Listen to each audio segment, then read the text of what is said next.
ఈ రోజుల్లో మనం గమనించినట్లయితే ప్రతి చిన్నదానికి పెద్దదానికి ప్రతి ఒక్కరూ కలవరపడిపోతూ ఉంటారు, భయపడిపోతూ ఉంటారు. ఏది జరిగినా దాన్ని తట్టుకోలేని పరిస్థితుల్లో కంగారు పడిపోతూ ఉంటారు. కానీ ఈ వాక్యం అంటుంది, యేసయ్యని విశ్వసించిన వారు కలవరపడరు. సహజంగా మన బ్రతుకులో ఏదైనా ఒకటి చూడకూడని సంగతిని చూసామనుకోండి, కలవరాలు వస్తాయి, ఆ దిశగా భయపడిపోతాం.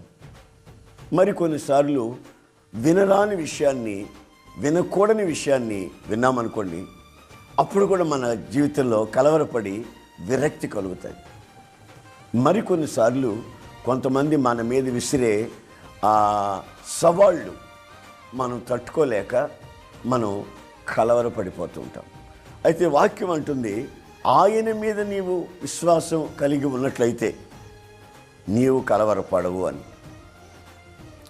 యోబు గ్రంథంలో రాయబడిన సంగతి. యోబు నీతిమంతుడని, యథార్థవంతుడని వ్రాయబడి ఉందండి. ఆయన దగ్గరికి ఒక రోజున ఉన్నట్లుగా ఉండి ఒక దుర్వార్త తీసుకొచ్చాడు ఒకడు. ఏమిటి ఆ వార్త అంటే, అయ్యా నీ కుమారులు అదిగో పలానా బిల్డింగ్లో విందులు చేసుకుంటున్నారండి, గాలి వచ్చింది, ఒక్కసారి ఊపింది, ఒక్కసారి పిల్లలందరి మీద కూలిపోయిందండి, మీ వాళ్ళు ఎవ్వరు బ్రతకలేరు, అందరూ చనిపోయారని కబురు వచ్చింది. కబురు వచ్చింది, అది వాస్తవమే. మరి నువ్వు చావలేదని అడిగితే, ఈ పాడు మాట చెప్పేదానికి నేను వచ్చానండి బతికి అన్నాడు. ఇతను చెప్తూ ఉండగానే మరొకడు పరిగెత్తుకుంటూ వచ్చాడు. అయ్యా అయ్యా అయ్యా అయ్యా అయ్యా. ఏంటి బాబు, ఏమైంది బాబు, ఏంటి హడావి? అయ్యా నేను ఒక్కడే బ్రతికొచ్చాను. ఏం జరిగిందంటే, పైనుంచి పిడుగుపడిందండి, మందలన్నీ కాలిపోయినాయి, పని వాళ్ళందరూ కాలిపోయారు, నేను ఒక్కడిని బ్రతికొచ్చానని ఆడంటాడు. ఇది చెప్తూ ఉండగానే చూడండి, ఒక దుర్వార్త విన్నాడు, మరొక దుర్వార్త విన్నాడు. ఆ రెండింటి మధ్యలో ఆలోచించుకునేదానికి కూడా సమయం లేకుండా ఉన్నప్పుడు మరొకడు వచ్చి మరొక దుర్వార్త చెప్పాడు. నీ పొలం అంతా తగలబడిపోయిందండి, ఆ మధ్య అది పండింది కదండి, అవన్నీ ఆ శత్రువులు వచ్చేసి ఆ బస్తాలు వాళ్ళు తీసుకెళ్ళిపోయారండి బాబు అన్నాడు. ఒకదాని వెంట ఒకటి దుర్వార్తలు వస్తున్నాయండి.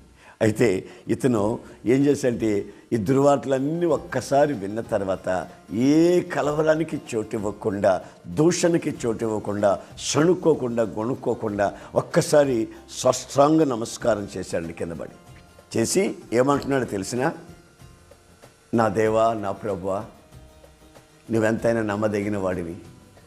నేను ఈ లోకానికి వచ్చినప్పుడు ఏమీ తీసుకురాలేదయ్యా, నువ్వు అన్నీ ఇచ్చావు, ఇప్పుడు నువ్వు అన్నీ తీసేసుకున్నావు, నీకు స్తోత్రములు కలుగును గాక, నీ నామమునకు మహిమ కలుగును గాక అని ఒక్కసారి అన్నాడండి.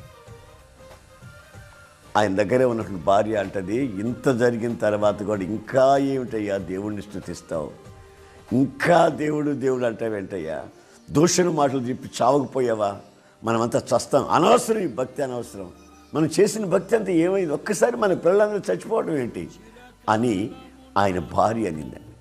అప్పుడు భార్యతో అంటాడు, ఇదిగో వెరిదానిలాగా మాట్లాడుతున్నావేమిటి, ఎన్ని ఆశీర్వాదాలు దేవుని దగ్గర నుంచి మనం పొందాం, ఈ ఒక్క చిన్నది మనం సహించకూడదా, ఏమైనా అర్థం ఉందా నీకు, చిచి అలాగనకూడదు అని ఆమెను కూడా దూషించనివ్వకుండా నివారించాడు.